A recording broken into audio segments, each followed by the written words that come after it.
In one of my last videos, I was ganked on my PvE build, and one of the top comments in that video was to make a PvP build that looks like a PvE. And this comment got me thinking, what if I made a PvE build that could also double as a PvP build? And honestly, I did not think it was possible. But somehow I made it work, so now I present to you the Godseeker Toucher, Player Killer, Enmity Lover, Maestro Kisser, Primer Deleter, Diluvian Doer, V3. Just, you know, do not ask about V1 and 2. Okay, cue the edit.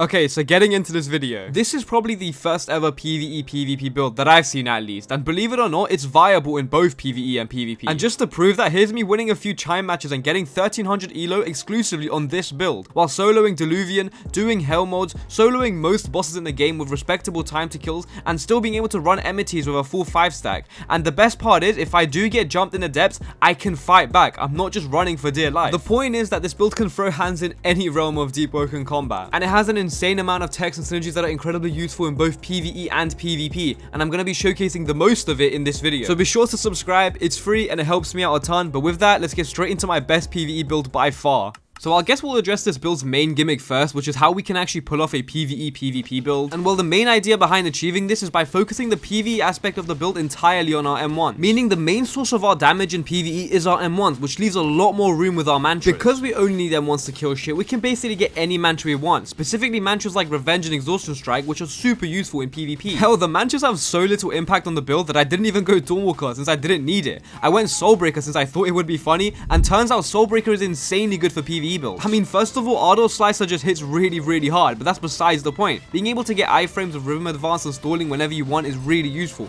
and being able to check exact percentage health of mobs to figure out what to focus on for health packs is extremely useful in Diluvian. And Soulbreaker has a really neat talent that lets us spam Ardor Scream without having max EFOP, so we can spam that free damage multiplier more consistently, which is still, by the way, one of the highest damage multipliers in the game. And since Soulbreaker's main gimmick is getting all 3 murmurs, we also get Tacit for free, which I promise you is better than you think it is. For example, in a depth skank, you can use your 2 mobility mantras, Dash and Flame Leap, to create distance, and then you can hide and pop Tacit to get away, which recently got buffed, so now it's also immune to rhythm detection, making it even stronger. Trust me chat, Tacit works really well. But besides Soulbreaker, I guess you could go Dawnwalker if you really want to, but honestly, I just didn't see the need for it. Since it's an M1 PvE build, the mantras really don't matter, plus Soulbreaker complements the PvP aspect of the build a lot more. And I can say that with full confidence since I progged this build twice with Dawnwalker, and both times I really didn't see the impact of the mantras that much. Anyways, moving on to the PvE side of the build, the main weapon of choice is the Pale Briar, but honestly, it changes depending on what you're actually doing with the build. For example, for hell mods, I'd recommend using an Enforcer's Axe since the crit works on Squibbos, and for bosses, I'd recommend using an Evan Spear since the innate bleed gives it a higher DPS. And when it comes to the enchant, I actually farmed Astral for around 5 hours on stream just for Skipper Gripper to come along and get it in 30 minutes. And honestly, Astral is cool, but it's only really useful for maximizing our DPS in like boss fights, but besides that, it really isn't that good. It gets cleared by a lot of other enchants. Generally, for stuff like Diluvian and hell mod, you can use Wild, and it just shits out damage and makes fighting hordes a lot easier, and that was actually the main enchant I was using initially, until a friend of mine actually put me onto Vampirism, and honestly, it is super slept on. With the Pale Briar crit, it's really easy to get max temp health and be a 6-bar demon, which makes running Diluvian a lot safer, so I'd really recommend to try it out. And one last enchant I'd recommend with this build is NLK, and I know you might be a bit confused, but just hear me out. Now, I'm not saying NLK for anything to do with PvE, in fact, it's probably like the worst PvE enchant, but for PvP, NLK is insanely strong, especially in the depths. Being able to transfer insanity for your M1s and crits is really deadly in the depths, and passive healing is really nice for just staying alive. But generally speaking, just having NLK equipped in the depths is more than enough to deter most gankers from ganking you, since it's super annoying to deal with. In fact, NLK is so strong in the depths that you're not actually meant to be able to equip it. Upon drawing the weapon, you gain a shit ton of insanity, and it can actually pop your head. But since we get Brickle, we actually have 75 willpower on this build, which means we can roam around with NLK for around 5 minutes before it becomes a real issue. Plus, we have so many ways to mitigate the insanity downside of NLK in the depths. For example, being Deepbound, which gives us passive insanity regen in Castle of Light, which means we can have NLK equipped in there indefinitely. We also have the Conquer Fierce talent, which gives us some insanity back every time we kill a depths mob, and of course good old sanity potions. With 3 blue caps and 2 spider eggs, it will take you from tier 3 insanity down to 0 with just 1 potion. Just to be clear, I made the potions on a Soul Chemist build that has higher potency, and I recommend you guys to do the same as well. But that's about it when it comes to the enchants. Moving on to the build's bell, you only really have 2 options, so it's either Payback or Sacred Field. But since Payback held a few nerfs, and also because we gotta consider the PvP aspect of the build, I went with Sacred Field. So I gotta say, good luck rolling for a good Sacred Field variant. Honestly, I just burnt through my idols and sinners like it was nothing. Me personally, I ended up running through like 15 idols and 5 sinners before I got a decent physical mantra variant with insanity downside. But the main reason to why rolling for a good sacred field variant is really annoying is because for some unknown reason the devs decided to add insanity pips to sacred field, which bumps up the amount of variants you can get a lot. Like you can literally get a variant with shitty physical and mantra because all the pips went to insanity. But if you can get like a perfect god roll, sacred field is undeniably the best bet in the game. But anyways, moving on to how we actually do our damage and how we can kill stuff in PvE, and that's mainly through stacking as many damage multipliers as we can. First of all, we pick up Flame Within along with Charge Return and Nullifying Clarity to get a total of a 30% damage multiplier. We also get Lose Your Mind for a 15% multiplier, which we can proc with Heretic Sutra and the Insanity downside on our belt. And like I said earlier, we spam Ardor Scream for a 25% damage debuff on our enemies, pushing us up to a 70% damage multiplier. And when Ardor Scream isn't active, Overflowing Dam is, which we get from using the Warlock's Mantle. So we're either constantly running a 60%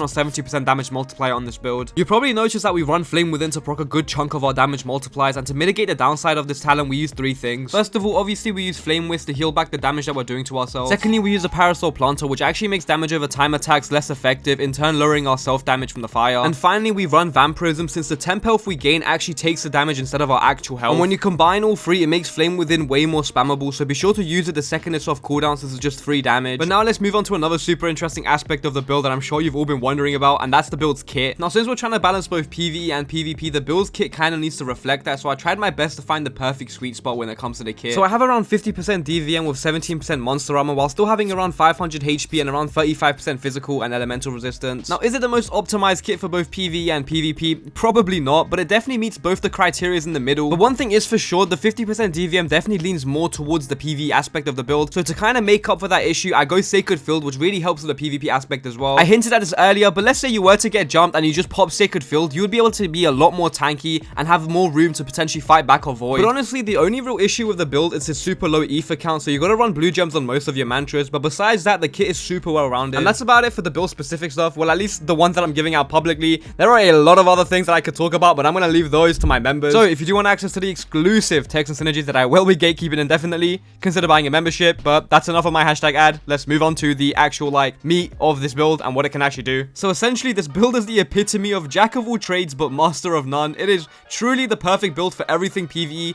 It's not super optimized into one thing, but it can do everything with decent efficiency. So if you're like me and you don't have the time to make dedicated PvE builds for like specific aspects of PvE, just make this build and use it for everything as like a blanket PvE build. Plus, after progging it 3 times, I can confirm it is a decently fast prog and it's not super annoying to make at all. Especially when you compare it to the fucking triple attunement PvE demons I gotta fight back against their local depth gankers with metal turrets and warden blades. But honestly, before I was able to even start the video on this build, I had to truly stress test the build, and I wanted to do that through soloing wave 50 Diluvian, which, for the record, by the way, I do not recommend doing. It is not worth it whatsoever. If you're just gonna run solo, just do wave 25s. It's way better and way safer. But this is how the wave 50 went. Max insanity. The game might be cooked.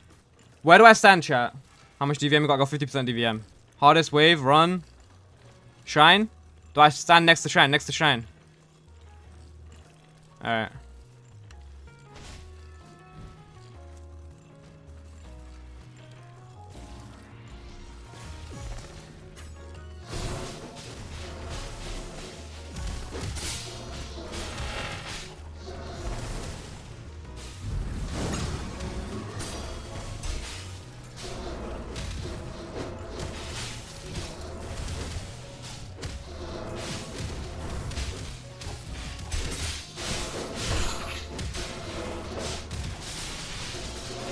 Oh my god.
I'm on max insanity, bro.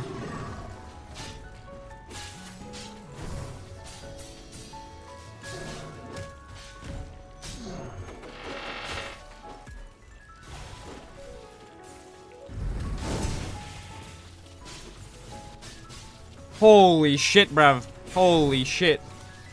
Was that close, chat? Was that close? It still feels close. Oh, thank you. I'm literally fucking shivering in a corner. Alright, we gotta get the insanity. We gotta manage insanity better. That's all I gotta say. Not close. Not close. You didn't get below 3 bars? True. Maybe I'm just panicking, like overthinking it. But that didn't... I feel like I played that bad, but my build carried it.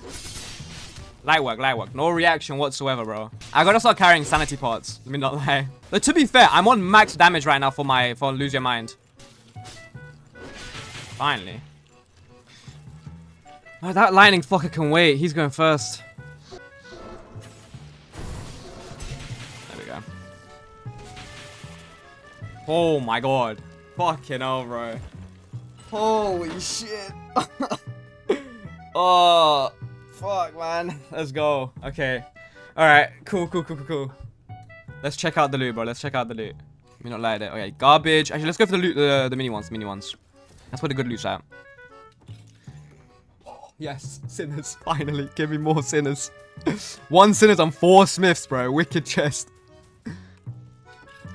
Idle smiths. Bro, just remove smiths out of this loot pool, please. So, okay. Another sinners. 2 sinners. Okay. That's probably all the sinners we're getting from that. Let me not lie. I'm never farming wave 50 again. Actually, I might do another one on stream. Or I might do a few more with you guys. But the point is, that is garbage loot, okay? That was just a stress test. I don't even give a fuck about the loot. The whole point of this is for me to be able to say this build can do like wave 50 solo. And it can. I done it. I'm not even that good at PvE and I still done it. I genuinely think I was a bit build carried there because I played that very poorly. But we still done it. We still got through. All in all, this is probably going to be my main PvE build for a while, or until they've released some actual proper PvE content, but for now, this is practically everything I wanted in a PvE build. And the best part is I'm giving it all to you guys, and the least you can do is subscribe. It's free, and it helps me out a ton. Also, shout out to my members who actually had 4 months early access to this build in advance, so if you want early access to future builds, consider picking up a membership. But with that, I love you guys, and Kaido out.